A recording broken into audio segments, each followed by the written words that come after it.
Don't be a boob. For more videos like this one, please subscribe to this channel.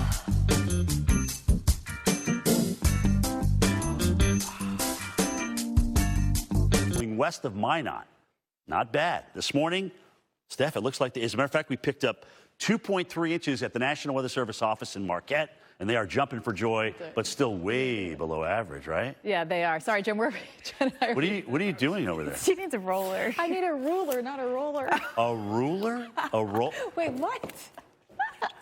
Oh my gosh. Uh-oh. So our weather producer Too much anisette and coffee again. Our weather producer said to me, Abrams are 56 inches below average in the UP. And I said, oh, that's over 4 feet. Because I like to talk in feet and inches more when it gets higher. I said, Jen, what do you think 4 feet is on me? I need a ruler. So what is Jen? She's frantically over here like, she needs a roller. She has lint on her. She has lint. She's frantically trying to hand me the roller, not the ruler. I love you, Jen. Thank you. Do we have a ruler in here somewhere? I don't know, No. But we have a roller.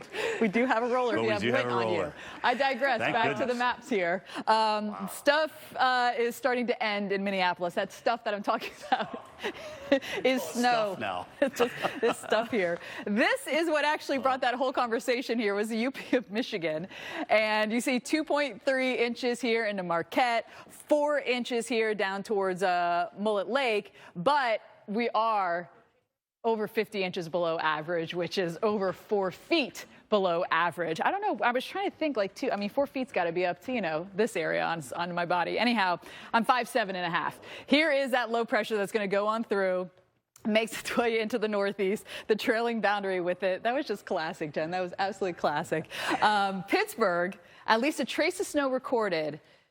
21 out of 23 days in February. 21 out of 23 days were 7 inches, over 7 inches above average. The last day with only rain, January 3rd, we're going to see rain coming in for us here with this because it's just mild. Our temperatures aren't as cold. We don't have any of that real Arctic air coming in. Behind it, little lake effect snow blowing in over the lakes here. Because the winds, by the way, the winds blowing the ice around on the lakes, even on Erie, there's video of that happening. We'll try to get that for you. Still to come, 1 to 3. Not very heavy snow for us here into New England. And there's Burlington, rain. Obviously, we lose that daytime heating, Jen, and we will see a little bit of snow as well. I have wrong. And be careful. Yeah, and especially if you have this set up.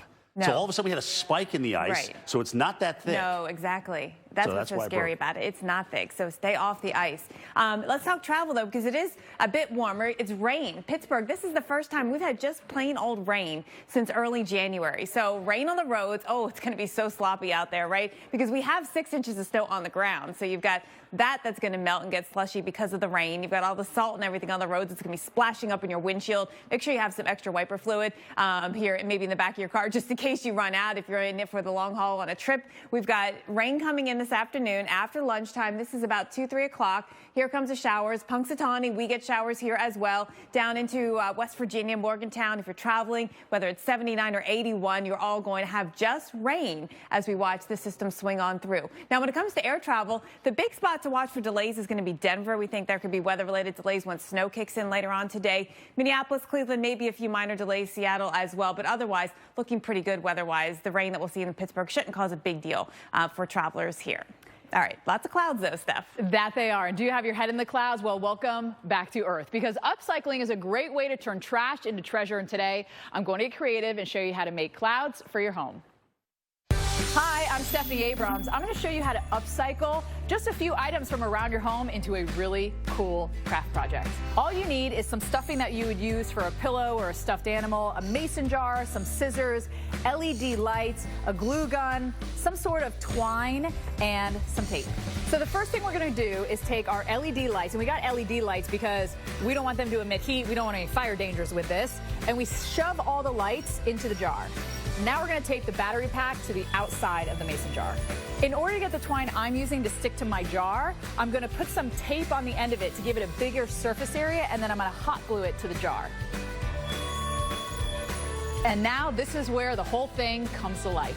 You take your stuffing and you hot glue it all around the outside of the jar to make a cloud. And once you get your desired fluff, you just find somewhere dark to hang it.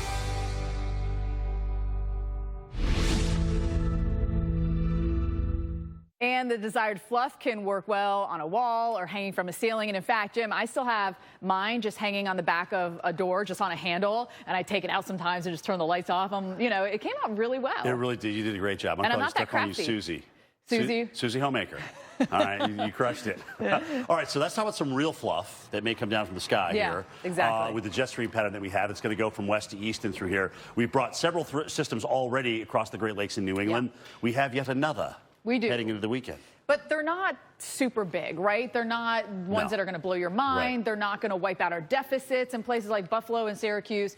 But they are going to give us more of that annoying, pesky snow where you're like, do I have to shovel it? I know. And they're also going to be one of those things where, can I just get all snow here? Exactly. Why do I have to mix with sleet and freezing rain and then go to rain? And certainly this doesn't look like any kind of city snow event coming as we go over the next several days. We may even see some rain, actually. Yeah, no, absolutely. Places like Albany, we're going to have that mix, but mainly rain for us here. Though notice our overnight lows behind the system. Did you see that dropping down into the teens? Well, and low here's 20s? why. Look at that bowling ball of cold just rolling on through the northeast and through here. And we will get this, and what's going to be interesting to see how much of this is left over for next week, because we may face another system toward the midweek.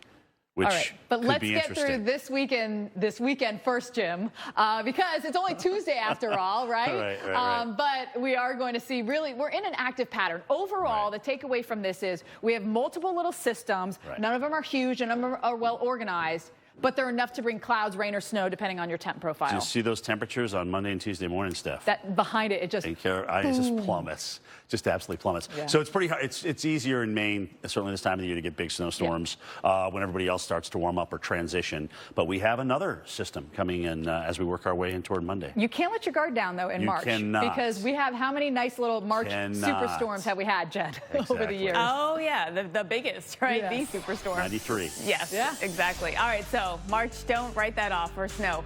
Speaking of, we've got 35% snow cover right now across the country. The next series of storms we get are mainly rainmakers. We see that through the south, the mid-Atlantic, parts of the northeast as we get into the weekend. But Saturday night is the full snow moon, the last full moon of winter. So in the east, you probably can't see it too cloudy, but the west has some great. You upset about the 50+ inch deficit? He's like, no, not at all. And I only had to take my snowblower out twice, right? Nice. And Jim was mentioning the 57 degrees. There's this great cartoon going around on Twitter where, like, in the fall, 57 degrees, everyone's bundled up. They have the scarf, the gloves. And in spring, 57 is like, yes!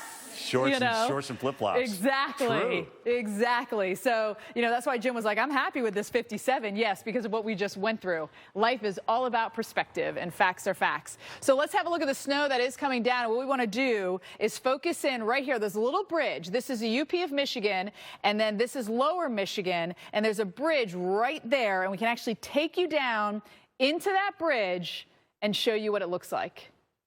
How cool is that? It is a snowy one. Road conditions are not good. Visibility is terrible. Technically, it's a half mile, but I bet you it's even lower than that in some places with those winds at 15 miles an hour. It takes that wind chill down to 20. Here are those snowfall totals, 2 to 4 inches overall. But our deficit is so big here that is not going to wipe it out. Our low is going to be traveling off into the northeast with that warmer air, and that means that we are going to see rain. Pittsburgh, rain for you. We've just been snow day after snow day after snow day for us into Pittsburgh.